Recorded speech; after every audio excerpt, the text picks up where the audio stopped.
광복절이니까 제주의 배경도 천안에 있는 독립기념관 배경으로 삼았습니다.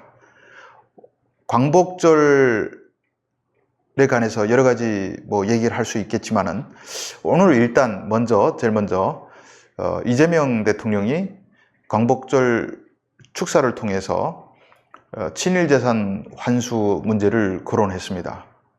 근데 제가 보면 이게 과연 우리가 지금 와서 광복이 된 지 80년 넘었는데 우리가 압수할 수 있는 친일파 재산이 있는지는 잘 모르겠습니다.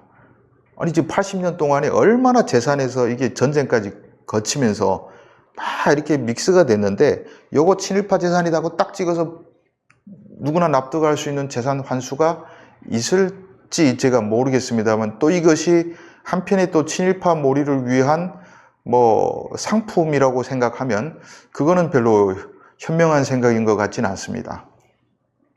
아니 몇 년 전에 대장동도 우리가 환수 못 하는데 80년 전에 친일파 재산을 환수한다고요? 대장동 부당이 환수 못 하잖아요. 다 떼먹었잖아요. 검사들이 상고도 포기해가지고 그래서 그게 엄청난 부정행위가 있고 심지어 8천억이라는 돈이 어디 간지 사라진 몇 명이 다 먹었는데 그 돈 다 환수도 못 하는데 81년 전 친일파 재산을 환수하겠다고 하는 거 보면 뭔가 특별한 다른 정치적 목적이 있다고 생각합니다.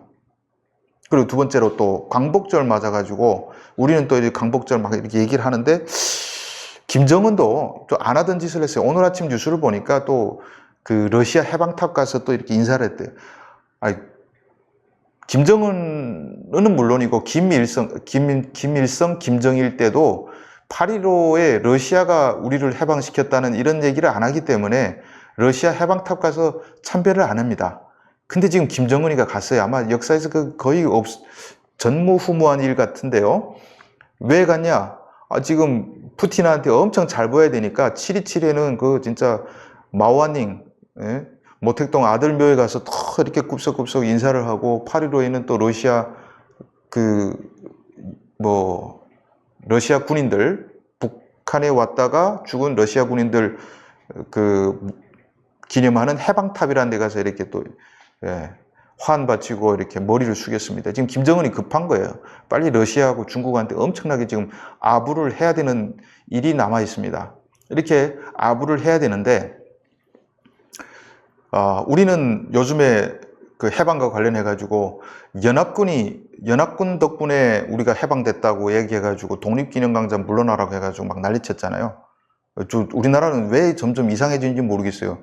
아니 미군이 일제를 물리치면서 일제가 패망한 거지 우리 무슨 독립지사들이 무슨 해방을 시켰습니까? 아니 과학적인 역사적인 자료도 말했다고 해가지고 갑자기 친일파는 감투 뒤집어서 해가지고 몰아가는 거 보면 우리 사회에 과연 친일파를 단죄할 수 있는 이성이 존재하고 있을까 이런 의문이 듭니다. 물론 다는 아니겠지만은 정말 비이성적인 행동들이 너무 많이 나오고 있다. 친일파 하게 되면 자기가 무슨 애국자가 되는 것도 아닌데, 그래서 8.15 해방은 연합군의 승리로 해가지고 우리나라의 축복처럼 찾아온 선물이라고 그때 독립기념관장이 맞는데 큰 틀에서 맞는 거죠. 물론 우리가 그렇다 해서 독립 운동가들이 무슨 활동을 안 했다고 부정합니까? 우리 광복 독립 노력도 분명히 있었겠지만 결정적인 것은 이제 8.15에서 연합군의 승리. 심지어는 8.15 해방은 김일성이 유격대를 데리고 나와서 해방시켰다고 계속 공부를 가르치던 평양조차도, 북한조차도 김정은이 이제 러시아 가서 해방탑 가서 참배를 하니까 북한 사람들, 러시아군이 참 큰 역할을 했나 보다. 7.27 전쟁 때도 중공군이 막 이렇게 전쟁의 대부분을 차지했다는 얘기는 안 하고 북한군이 김일성 지휘하에서 6.25 전쟁 이겼다고 그렇게 가르치던 북한도 갑자기 중공군 묘지에 가서 김정은이가 참배하는 거 보면 생각이 달라지는 거죠. 이렇게 북한도 바뀌는데 우리는 왜 점점 더 있는 역사를 부인하고 이거를 부정하고 있을까? 이런 생각이 저는 들었습니다. 근데 이 친일파 논란에 대해서는 이게 어떻게 말해도 이게 별로 저한테 득이 되는 주제는 아니라고 생각합니다. 다 사람마다 기준이 다를 것이고 또 보는 시각이 다를 것이고 뭐 그러기 때문에 다를 거예요. 근데 요즘에 보면 이 논란의 요즘 제일 화제가 누구냐? 그 하영이라는 여배우가 갑자기 저 중저부 때부터 쫙 해서 친일파 증손녀다 해가지고 지금 논란이 되고 있습니다. 그래서 저 하영이 누군지 몰랐어요. 모르는데 보니까 이런 여배우가 있더라고. 요즘에 또 넷플릭스 영화 나오면서 그 홍보차에 막 자기 주연 차지해가지고 드라마에서 막 이게 좀 뽕 좀 들어가서 우리 저 할아버지가 그 할아버지 때부터 4대째 뭐 의사 가문이다 이렇게 자랑했던 것 같습니다. 이런 여배우가 있더라고요. 저는 처음 알았습니다. 하영 논란. 근데 이것도 뭐 제가 말은 아끼겠습니다. 물론 제가 견해가 없는 건 아니고 뚜렷한 견해를 갖고 있지만은 여기에 대해서 제가 얘기한다는 것은 결국 제 살 깎아 먹기 때문에 이것도 말을 아끼겠습니다. 근데 하영이 예전에 그 강동원 외조부 논란이 친일파 외조부 논란이 있을 때는 제가 얘기를 했습니다. 왜냐하면 강동영 외조부를 친일파라고 굳이 단죄하기에는 좀 그렇다라고 했습니다. 강동영은 강동영 갑자기 누구죠? 강동원이죠. 제가 이름을 착각했습니다. 강동원의 외조부 이종만이라는 사람이 있는데 친일파 외조부를 뒀다고 해서 강동원이 사죄문을 다 썼는데 사과문을. 강동영 외조부가 이종만이라는 사람인데 북한 애국 결사령에 묻혀 있습니다. 그래서 제가 아니 이건 무슨 뭐 북한에서 친일파를 애국 결사령에다가 묻는다는 것은 이건 좀 상상하기 좀 어려운 얘기죠. 그래서 이종만이라는 분의 역사를 파봤더니 이건 친일파라고 단죄한 것이 무슨 그 학도병 나갈 때 촉구하는 임전 뭐 조선 림전 대책 보국단인가 아무튼 거기에 이름을 올렸대요. 근데 그때 태평양 전쟁 말기에 한반도에서 좀 이름 좀 있고 좀 영향이 있는 사람들은 일제가 다 무작정 다 갖다 올려놨어요. 그냥 갖다 올려놨어요. 그러니까 이거를 그 친일파라고 보긴 그렇고 이종만이라는 분이 김일성한테 엄청나게 이제 김일성이가 떠받들었던 사람이에요. 왜? 빨치산 했던 사람들이 이종만을 이렇게 내세울 때는 그게 뭐 친일파 돼서 내세웠다고 보긴 그렇고 이종만이라는 사람이 돈을 벌어가지고 강동원의 외조부가 정말 그 한반도에 사는 우리 그 한국 사람들을 위해서 많은 일들을 했습니다. 그래서 가령 땅 같은 거를 최초로 3.7제라는 소장농하고 농민하고 3.7제를 도입한 사람이기도 했고 그 시절에 조선 민중의 존경을 받고 있었던 사람이란 말이죠. 그러니까 해방이 돼서도 김일성이가 숙청하라고 나중에 북한에서 조국전선 의장해가지고 죽을 때까지 고위직에 있다가 사망했습니다. 근데 이런 거는 어떻게 봐야 되냐면 이렇게 금강해서 돈을 벌었던 사람인데 예전에 제가 우리 동아일보 그 창립한 김성수 선생 같은 분도 그분도 친일파라고 올라 있지만은 아니 임시정부가 다 귀국해서 강복군이 들어오면 그 기록 다 있어요. 제일 존경하는 분 누구는 김성수 선생입니다. 이렇게 얘기를 한단 말이죠. 그 와가지고 이승만 대통령도 부통령으로 임명할 정도로 그 사회에서 존중을 받던 분들입니다. 왜 존중을 받았냐? 일제한테 그래서 삥 뜯길 수는 있어요. 한 만 원 정도 삥 뜯기면 독립하라고 몰래 이렇게 주변에다 푼 돈이 100만 원 된단 말이죠. 이런 사람들 우리가 친일파라고 그때 시절을 살아도 안 본 사람들이 손가락질할 필요가 없어요. 아니 공과 과를 우리가 분리해서 봐야 되는 게 맞지 않습니까? 이런 식으로 너 요만한 흠집이 있었으니까 친일파지. 근데 그 시절에 그런 흠집 없이 어떻게 한반도에 살 수 있습니까? 그런 식으로 따지면 창씨 개명한 사람들은 다 친일파고 우리는 다 친일파 후손들이 되는 거예요. 우리가 억울해서 나라를 진짜 일제한테 나라를 힘이 없어서 뺏겼습니다. 조선 민중이 뺏긴 게 아니에요. 이 고종은 정말 이거는 암만 들여다봐도 이해할 수 없는 이 무능하고 어차피 이거는 일제한테 뺏기지 않았으면 러시아나 중국한테 뺏겼을 이런 전혀 자랑스럽지도 않고 이런 정말 저 욕밖에 생각 안 나지만은 이런 인간들의 왕조를 갖다가 섬겨 바쳤는데 민중들이 할 게 뭐 있습니까? 그리고 또 태어나 보니까 우리는 일본 식민이에요. 태어나니까. 그러니까 일본에서 물이 좋아서 공부해가지고 학교 가고 군에 가서 하려 보니까 뭐 일본군밖에 없는데 뭐 어떡하겠습니까? 이렇게 어쩔 수 없는 상황을 우리가 이해를 해줘야 되는 거죠. 그리고 그 사람이 우리 진짜 악질적으로 민중을 탄압하지 않은 하에서는 많은 경우 우리가 자비를 베풀어야 됩니다. 우리가 식민지, 우리가 자발적으로 나라 갖다 바쳤습니까? 그건 아니란 말이죠. 어쩔 수 없는 상황을 이해해 줘야 된다라는 점을 저는 항상 생각을 하고 있습니다. 왜 저는 친일파 청산 문제를 계속 들여다보냐. 우리가 북한이 만약에 붕괴됐을 때 당연히 북한 가서 우리가 김씨 일가 청산 작업을 해야 됩니다. 해야 되는데 그거 우리가 친일파 어떻게 숙청해야 되는지에 대한 기준을 갖고 북한에 가서도 그 기준을 도입해야 되기 때문에 계속 들여다볼 수밖에 없습니다. 어디까지 청산하고 어디까지 용서해줘야 되냐. 그리고 이 용서와 청산의 기준은 그 당대에 산 사람들이 해야지 80년 뒤에 신문 쪼가리 너 이름 났으니까 너 친일파야 라고 평가할 수 있는 거 아니에요. 우리는 40년대에 친일파 청산할 수 있는 기회를 놓쳤는데 그래서 뭐 가령 박정희 대통령도 공과 사하면 정말 공이 훨씬 더 많죠. 예? 그걸 가지고 뭐 저 일제 때 뭐 너 독립운동가 탄압했지, 탄압하지도 않았다 가지고 일본군이 있었지 해서 친일파다 그러면 그래 친일파 그거 부정할 수가 없지만은 그런 식으로 따지면 일본에서 너 무슨 학교 나왔지 하라고 친일파를 따지게 되면 이거는 절대 저는 수긍할 수가 없습니다. 그렇게 따지면 저도 김일성대를 나왔기 때문에 너 김일성대 나왔으니까 너 김정일이 뭐 친김파지 하고 하게 되면 이게 얼마나 억울한 일입니까?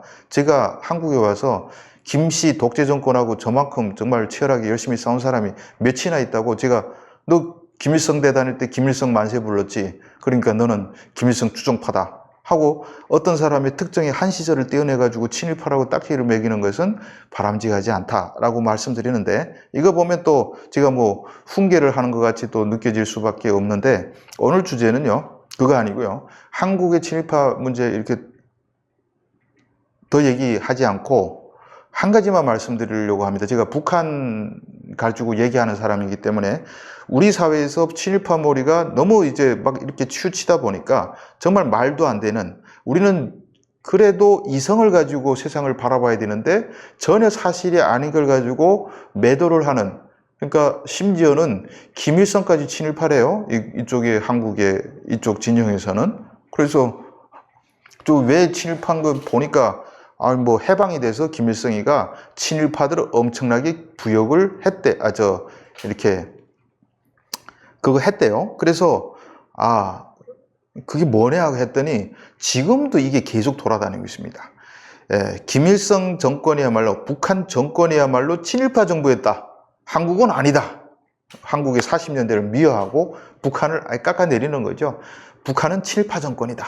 그래서 그게 막 신문에도 나오고요. 이게 어디서 나오냐? 이 도표가 나왔습니다. 이런 거 신문에도 나오고 제가 예전에 한번 이게 지금도 돌아다니고 있기 때문에 제가 말씀드리지만은 이 도표에 따르면 한국의 초대 내각과 대한민국의 초대 내각과 북한의 초대 정권 구성원 비교라는 도표입니다. 보면 대한민국은 다 이제 애국자들이에요. 보니까 뭐 이승만 대통령, 상해 임종부터 시작해서 이시영, 이범석 뭐 해가지고 쭉 보면 여기 어디 친일파가 한 명이라도 있습니까? 없단 말이죠. 아니 뭐 한둘이 보이긴 합니다. 그 가령 윤치영 같은 사람도 지금 기준으로 보면 친일 행적이 있죠. 윤치영 친일파 어쨌든 다 우리는 독립운동가지만 북한 정권 봐라. 옆에 거 보세요. 보니까 친일파 초대 정권의 친일파들이 이렇게 많이 기용됐더라 라는 표가 아직도 돌아가고 있습니다. 그래서 제가 이거는 북한 보기에도 쪽팔린 이런 표는 왜 만들어 돌아가냐 어디서 만들어서 돌리냐 했더니 또 이거 그때 그 한국의 국가안보기관하고 무슨 국책연구기관에서 낸 자료래요. 안보당국이 뭐겠습니까? 국정원 아닙니까? 그래서 이게 언제 국정원이냐 봤더니 원세훈 때 국정원에서 만든 것 같습니다. 원세훈 정말 아마 무능하면 이렇게 충성밖에 바칠 수 없는 대표적인 사례가 원세훈이라고 보는데 뭐 이분이 뭐 머리 나쁜 건 아니에요. 뭐 서울대 법대도 나왔고 그리고 한 30년 동안 또 공직에도 있었습니다. 근데 다 행정 업무가만 했지 국정원장 되기에는, 국정원장 되면 뭐 국가의 뭐 안보를 다뤄봤다든지, 뭐 국방을 다뤄봤다든지, 외교를 다뤄봤다든지, 뭐 한 북한을 안다든지, 뭐 아무것도 전혀 없어요. 그냥 서울시 뭐 상하수도 본부장, 무슨 구청장, 뭐 이런 거 하다가 갑자기 국정원장으로 간 거예요. MB가 그렇게 시켰어요. 그러니까 이렇게, 이런 사람이 국정원 가니까 댓글 달다가 감옥 가가지고 뭐 지금은 특사를 받고 나온 걸 알고 있지만은 이런 짓밖에 못하는, 이런 말도 안 되는 어거지를 쓰는 거예요. 근데 이것이 마치 이게 사실인가 계속 지금까지 돌아다니면서 김일성 북한 초대 정부 친일파 정부다 해가지고 계속 논리로 활용되고 있습니다. 다시 한번 우리가 자세히 한번 봅시다. 제가 잘 안 보이니까 북한 부분만 제가 떼가지고 제가 이렇게 말씀드렸습니다. 보여주면 이게 지금까지 돌아다니는데, 이 표의 문제점이 뭐냐면, 첫 번째로 초대 정권 구성원 비교라고 돼 있지만은 초대 정권이 아닙니다. 그리고 틀린 내용이 너무 많고, 제일 중요하게는 초대 정권이면 한국은, 그래도 옆에다 붙여놓은 거는 또 이렇게 봐가지고 한국은 다 초대 장관들 쭉 적어놨습니다. 장관 해가지고 붙여놨는데, 북한은 뭐도 있냐 여기다가, 저기 뭐 4.3 사태 주동자도 나오고 교수도 나오고 무슨 국장급도 나오고, 이렇게 초대 내각 성원이 아닌 사람들까지 다 걷어였습니다. 그리고 그러면 이게 또 아닌 사람들에도 맞으면 모르겠는데 또 맞지도 않아요. 그래서 첫 번째부터 보면 이게 김영주 부주석이래요. 이게 초대 정권 아닙니다. 김영주가 김일성의 셋째 남동생인데요. 김일성이 빨치산하고 둘째는 죽었습니다. 그것도 빨치산 한다고 갔다가 죽었어요. 그 셋째가 집에서 어린애 한 15, 16살짜리를 일본군이 데려다가 형님의 귀순 공작에 활용했던 사례가 있습니다. 그래서 김영주가 친일파라는 거예요. 아니 그럼 뭐 그 16살짜리가 끌려 안 갔겠습니까? 제가 여기 한국에 와서 기자하지만 많이 북한에 있는 제 동생을 내세워가지고 아니 뭐 오빠 귀순 공작하게 되면 그게 무슨 김일성 편입니까? 김정은 편입니까? 이런 식으로 친일파를 몰아가면 답이 안 나오는 거예요. 그리고 김영주가 부주석 한 거는 60년대 후반입니다. 김영주가 노동당 지도원 한 것도 전쟁이 끝난 다음에, 6.25 전쟁 끝난 다음에. 그때는 아무것도 아닌 사람이 초대 내각 갑자기 부주석으로 만들어놨어요. 이건 누가 이런 걸 우리가 안보당국하고 국책연구원에서 만들었다는 게 너무 쪽팔리지 않습니까? 사실대로 얘기를 해야죠.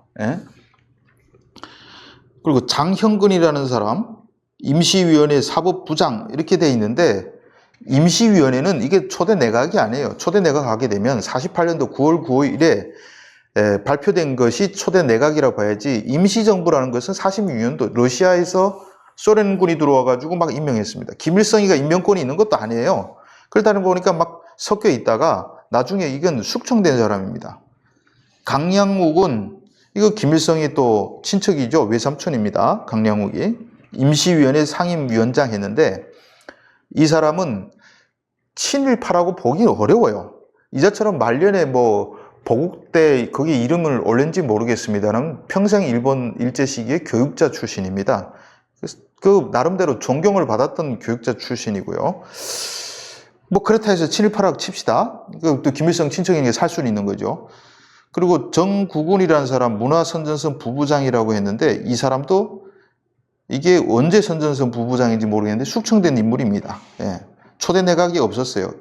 김정재 북한 보위성 부상이라고 했는데, 이거는 보위성 부상이 아니고 이제 경력을 숨기고 예전에 일제 때 양주군수 하던 인물인데, 김일성 그거 보면 그 저작선집 이렇게 보면 이 대표적으로 정체를 숨기고 우리 대열에 들어왔던 나쁜 놈이라고 나옵니다. 그래서 초대 정권이 있을 때는 이미 숙청됐습니다. 이 사람을. 어떻게 보위성 부상으로 나온지 모르겠습니다. 그 조일명이라는 사람이 지금 문화선전선 부상인데, 이 사람이 처음부터 문화선전선 부상인 건 아니고, 이 사람은 누구냐? 그 박헌영 오른팔 왼팔, 그 초기에 북한 정권 수립할 때 남노단계도 상당히 우리가 북한이 대우를 해줘야 될 거 아니겠습니까? 그러니까 북한 정권이 빨치산파, 연안파, 소련파, 남노당파 이렇게 네 가지 파벌로 구성돼서 파벌이 나눠졌습니다. 그러니까 이제처럼 뭐 남노당파에 뭐 인재다 해가지고 뽑힌 사람이고 대화숙 출신인지 모르겠습니다만 이 뭐 박헌영하고 뭐 열심히 뭐 많이 했어요. 그래서 뭐 정판사 그때 뭐 위조 집회 이때 그 들켜가지고 북한으로 간 사람인데 그때로서는 사회주의 뭐 활동가라고 나왔던 사람이고 홍명희는 임전대책협의회 가입할 때 이때 홍명희를 친일파라고 보면요. 이거는 우리가 친일파를 그냥 너무 마구잡이로 단죄하는 거예요. 나름대로 이 사람 임꺽정을 쓴 사람 아니겠습니까? 그리고 민족 자주의식을 가지고 창씨개명도 거부하면서 열심히 살았는데 나중에 자기도 모르게 임전대책협의회 거기다 이름 올렸다고 해가지고 친일파. 예. 그런 친일파를 만들어가지고 우리가 그러면 행복해집니까? 그리고 밑에 이활, 허민국, 김치우 이거 다 보면 나고야 항공학교 정예 출신입니다. 아니 뭐 일제 때 항공학교 나오면 다 친일파입니까? 그리고 일본군을 위해서 얼만큼 뭐 공을 세웠는지 우리 민족을 얼만큼 탄압했는지 그거를 가지고 우리가 기준을 삼아야 되는데 이 사람들은 북한에 항공 조종사들이 없으니까 임시로 갖다 쓴 사람이고 이활은 초대 공군사령관도 아니에요. 이 사람 60년대 공군사령관 했습니다. 초대 공군사령관 아닙니다. 근데 그 초대 공군사령관이라고 나오고 사단장, 부사단장까지 우리가 따지되면 한국군은 몇백 명이 나와야 될 거예요. 근데 왜 이런 사람들까지 북한의 친일파 정권이라고 초대라고 했는지 모르겠는데 밑에 허민국, 김치훈은 다 없어요. 이름도 없어지니까 나중에 숙청됐을 겁니다. 김달삼은 일본군 소위라고 해서 4.3 사태 주도자. 이게 초대 정권의 인물도 아닌데 막 갖다 끼어였어요. 근데 일본군 소위 학교 다니다가 제주도에서 4.3 일으켜가지고 북한 들어갔다 나중에 빨치산 대장으로 나오다가 이제 죽은 사람입니다. 김달삼. 이게 왜 초대 정권 구성원하고 이게 연관되는지 모르겠습니다만은. 그 박팔량도 뭐 만선일보 편집부장이지만은 이게 뭐 예전에 그 반일운동 이런 것도 많이 했고요. 카프에서도 열심히 활동했고 노동신문 창간 편집부장 할 정도면 그때 당대 문인들한테서는 이건 친일파 아니라고 인정받았기 때문에 했던 사람이고 결정적으로 1968년에 숙청됐습니다. 그 한낙규라는 사람은 이게 뭐 김일성 대학 교수는 왜 걷어내는 거예요? 검찰총장은 거짓말입니다. 예, 북한이 검찰총장 하지도 않은 사람을 또 했다고 하고요. 그 만주구 검사장인데 이 빨치산 출신들이 그 인정해주는 이제 검찰에서 인정해준 사람이라고 보면 이런 사람들은 아마 나름대로 북한에서 인정받는 사람이다. 우리가 예전에 보면 법률가 출신들도 우리가 독립운동가 취급을 받아가지고 했던 사람들이 많지 않습니까? 가령 뭐 어떤 사람들을 볼 수 있냐면 갑자기 이름이 생각 안 나네요. 법을 전공해가지고 나중에 우리가 독립운동가들 변호 많이 해준 사람들 그런 인물이 아니겠나 싶은데 어쨌든 현재는 없습니다. 숙청됐고 정준택이라는 사람은 광산 지배인인데 이 사람들은 진짜 나중에 공산당 정권이 들어서 노동자들이 몽둥이 들고 때려 부시겠다고 찾아왔을 때 정준택이만큼 용서해줬다고 합니다. 왜? 조선 노동자들한테 그렇게 잘해줬대요. 그리고 기술자가 없기 때문에 또 고용해서 썼습니다. 이 사람은 친일파가 아닙니다. 그리고 한희진, 이승엽 이게 다 숙청 53년도에 총살된 사람이에요. 조일명도 53년도에 처형된 사람이죠. 해가지고 초대 내각도 아니고 내각 구성원도 아니고 거짓말로 막 부풀려가지고 이렇게 만들어 놓고 따라서 북한은 친일파 정권이다. 우리는 독립운동가들이 들어왔으니까 한국은 독립운동가 정권이다. 이런 식으로 결론을 냅니다. 이게 왜 이렇게 말이 안 되는 짓거리들을 하고 있는지 모르겠습니다. 저는 이거 북한에서 보면 쪽팔려 죽겠어요. 친일파 머리를 이런 식으로 적어도 팩트는 가지고 얘기를 했어야지. 그리고 비교는 비교대로 해야지. 이런 아무런 논증도 없이 또 숙청된 인물들 다 걷어가지고 친일파라고 하면 됩니까? 안 됩니다. 그래서 요즘에 참 우리 보게 되면 남을 친일파로 막 몰아가고 단죄하게 되면 뭐 마음이 좀 편해지는가? 이런 생각이 드는데, 우리는 연좌제가 없는 나라지 않습니까? 40년대 친일파 숙청을 못했던 건 우리가 뼈아픈 과거고, 그거는 반성해야 됩니다. 그래서 대표적으로 친일파 중에 뭐 가령 노만술 같은 사람 있죠. 노만술은 친일파, 이거는 뭐 우리나라 민족 누구나 이건 친일파 악질 고문 기술자, 이거는 인정해야 되는 인물이고, 이런 인물도 다 멀쩡히 살아가지고 자연사를 했지 않습니까? 어디서 살았냐? 그것도 좋은 데 살았어요. 그 박정희 대통령 시해 사건이 일어났던 궁정동 안가가 있죠. 청와대 바로 옆에. 거기가 노만술이 집이었습니다. 노만술 집이 그 집이었어요. 안가 자리. 거기서 살다가 죽을 때까지 또 잘 죽었어요. 제 수명대로. 이런 거는 우린 너무 못했다. 물론 초대 내각은 이승만 대통령이 독립운동가 출신이기 때문에 장관들은 다 독립운동가로 채웠습니다. 근데 그 밑에서 노만술 같은 사람 적극적으로 활용한 게 이승만 대통령 아닙니까? 장택상 거쳐가지고 노만술이 죽을 위기에 처했을 때 이승만 대통령이 그 사람 그 기술자인데 왜 죽이냐 뭐 이래가지고 살아났지 않습니까? 이렇게 우리는 빈 공백을 일제 때 부역했던 뭐 그때 인텔리들 뭐 당연히 일제 때 다 공부하고 친일파 대다수였죠. 인텔리들을 데려다가 썼던 그 과거를 우리가 있습니다. 근데 그게 부끄럽다고 북한을 친일파 정부라고 몰아가면 안 되죠. 북한은 절대 친일파 정부는 아닙니다. 제가 계속 비판하지만은 계속 욕할 건 욕하지만은 또 아닌 건 아니라고 해야죠. 북한의 문제점 뭐냐? 거기는 이 공가를 따지지 않고 너무 다 주겠다는 거 있어요. 그게 더 무서운 일이죠. 이건 뭐 3대 멸족에 일제하고 좀 연관됐다 그러면 다 숙청돼가지고 전혀 할아버지가 누군지 증조 할아버지 누군지 모를 사람들 다 매장시켜 버렸어요. 그게 문제인 거죠. 비단 친일파만 죽였습니까? 김일성 정권은 하도 많이 죽여서 같이 싸웠던 항일 동료들도 다 숙청시켜버리고, 나중에 연안파 숙청시키고, 남로당파 숙청시키고, 러시아파 다 숙청시키고, 나중에 그 갑사파까지 해서 자기 동료들까지 다 지 편들을 다 지잡아먹은 게 김일성인데, 그 김일성이가 일제 그 흠이 있는 사람들 놔뒀겠습니까? 초기 좀 부리다가 다 죽여버렸죠. 그러니까 북한은 잔인하게 진행됐습니다. 차라리 살려두는 게 오히려 더 낫다고 생각할 정도로. 다만 친일파 정권은 아니다. 대한민국 초대 내각만 놓고 보면 우리 대한민국 초대 내각도 친일파 정부는 아니죠. 장관들은 다 그래도 애국 독립투쟁했던 사람들이 대다수이기 때문에. 그렇지만 국군이라고 보게 되면 다 일제 학교 나왔던 일본군에 근무했던 이런 사람들이 주축이 많은 비율을 차지했고, 특히나 일본군 출신과 서북청년단 출신들이 결국 6.25 전쟁 때 나라를 구했다 해도 과언이 아니죠. 대한민국에서 그 목숨 걸고 싸운 사람들이 누굽니까? 서북청년단. 과도 있죠. 4.3 사태 가서 그 빨갱이라고 또 이를 갈다가, 왜? 4.3 사태 때 온 사람들 북한에서 그 서북청년단들 다 자산가라고 부모들이 맞아 죽는 거 본 사람들도 많으니까 빨갱이라면 이를 갈다 보니까 4.3에 가서는 그렇게 정말 치떨리는 만행들을 감행했지만, 또 한편으로 6.25 전쟁 때 제일 앞장서서 대한민국 지켜낸 것도 서북청년단 출신들이 많습니다. 그러니까 이런 것들을 우리가 공과 과를 잘 따져봐야 된다는 거죠. 우리가 그래도 북한보다는 훨씬 많이 공부를 하는, 그리고 세계를 다 볼 수 있는 그런 민족 아닙니까? 우리의 우월감이 북한하고 똑같아서는 안 된다는 거죠.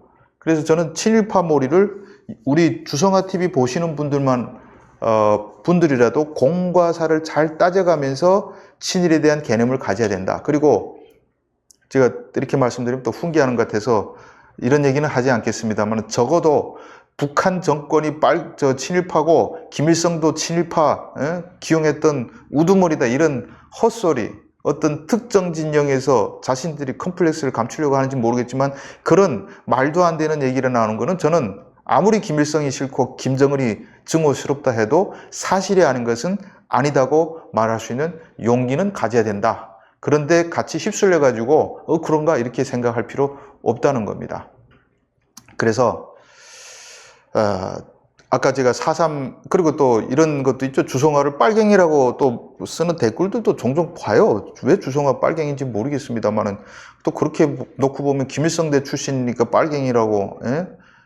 동아일보 24년 제가 일했지만 아직도 뭐 어떤 분들 눈에는 저 자식이 저거 전향했는지 아는지 수상하다 맨날 이런 댓글도 올라오지 않습니까? 그렇게 올라오지만은 우리가 6.25 전쟁 때 보게 되면 진짜 목숨 바쳐 싸운 사람들을 북한에서 내려온 사람들이에요. 예. 왜 그렇게 싸울 수밖에 없냐? 그 북한 체제를 체험해 봤거든요. 가족을 또 잃었어요. 제일 중요하게는 북한이 점령된 세상에서 이 사람들은 살 수가 없는 거예요. 그 만약에 뭐 그럴 일은 없겠지만은 혹시 김정은이가 갑자기 남침을 해서 한국을 먹었다고 칩시다. 그러면 아마 대다수 사람들이야 뭐 김정은 만세 이러면 살 거예요. 그럼 제가 김정은 만세 하면 살겠습니까? 탈북민들이 김정은 만세 그때 가서 한다 해서 살려줄 것 같습니까?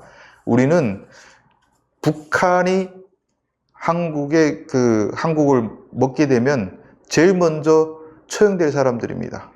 그렇기 때문에 그 상황을 잘 알기 때문에 죽는 한이 있더라도 진짜 가장 용감하고 경결하게 대한민국을 지키면서 살 수밖에 없는 사람들이고 그것이 70년대 서북청년단이 증명했습니다.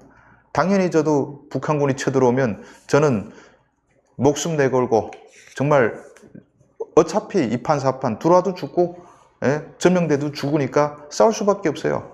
그러니까 저는 가장 경결한 애국자가 될 수밖에 없습니다. 근데 뭐 자꾸 여전히 뭐 너 북한에 와서 빨갱이지 하는 사람이 있는데 그런 분은 아마 김정은 만세 부르면 살 수 있을 거예요. 또 그렇게 할 거예요. 그리고 6.25 전쟁 때도 보다시피 김일성이 와도 만세 부르는 사람들 많지 않습니까? 그러니까 우리 잘못으로 민중의 잘못으로 나라 빼앗긴 것도 아닌데 우리끼리 앉아서 지금 100년째 지금 이러고 친일파 청산하겠다고 이러고 있으면서 막 굴레잡고 이런 상황이 좀 너무 안타깝다. 이 말씀 제가 꼭 드리고 싶습니다. 자, 이렇게 오늘 친일에 관한 북한 정권 친일파몰이 이거는 전혀 우리 따라하지 맙시다. 이런 내용을 주제로 해서 말씀드렸습니다.